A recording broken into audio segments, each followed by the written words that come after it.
Welcome to new TV Telugu. ఆంధ్రప్రదేశ్లో రజకులపై దాడులు కొనసాగుతుండడాన్ని అఖిల భారత రజక సంఘం జాతీయ అధ్యక్షుడు మొగ్గ అనిల్ కుమార్ తీవ్రంగా ఖండించారు. పల్నాడు జిల్లా అత్తలూరులో రజక కులానికి చెందిన తురకపల్లి గురవయ్య, అతని భార్య, కుమారులపై బయ్యపునేని హనుమయ్య కుటుంబం దాడి చేసి తీవ్రంగా గాయపరిచారని, బాధితులకు న్యాయం చేయాలని డిమాండ్ చేశారు. ఈ ఘటనపై స్థానిక పోలీసులతో మాట్లాడి బాధిత కుటుంబానికి అండగా ఉంటామని భరోసా ఇచ్చారు.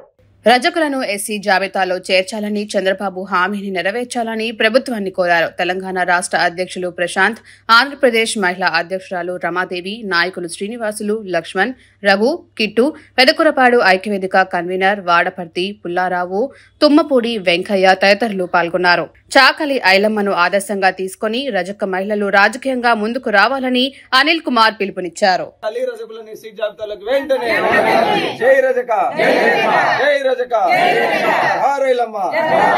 రాష్ట్రంలో సుమారుగా ప్రభుత్వం వచ్చి 5-6 మాసాలు గడుస్తుంది.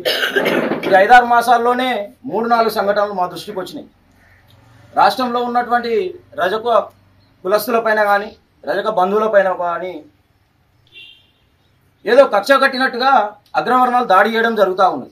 దానిని మనసున పెట్టుకొని ఈ ఎలక్షన్లలో ప్రతి ఒక్కరూ తెలుగుదేశం ప్రభుత్వం వస్తే రజకులకు రక్షణ దొరుకుతుందని చెప్పేసి తెలుగుదేశం పార్టీ కూటమి సభ్యులకు ఓటేసి గెలిపించడం జరిగింది. ముఖ్యమంత్రి చంద్రబాబు నాయుడు గారికి, అదేవిధంగా హోంమంత్రి అనిత గారికి, అదేవిధంగా డిప్యూటీ సీఎం పవన్ కళ్యాణ్ గారికి నేను ఒకటే డిమాండ్ చేస్తా ఉన్నా.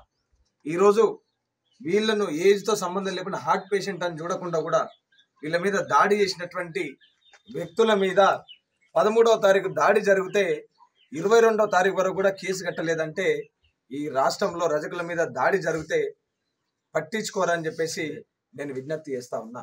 13వ తారీఖు దాడి జరిగితే ఇక్కడ స్థానికంగా పుల్లారావు గారు ఎంతో చొరవతోటి వాళ్ళని హాస్పిటల్ పంపించి పోలీస్ స్టేషన్లో నిన్న వాళ్ళ ఒత్తిడితోటి, పుల్లారావు గారి ఒత్తిడితోటి నిన్న 21వ తారీఖున కేసు కట్టడం జరిగింది.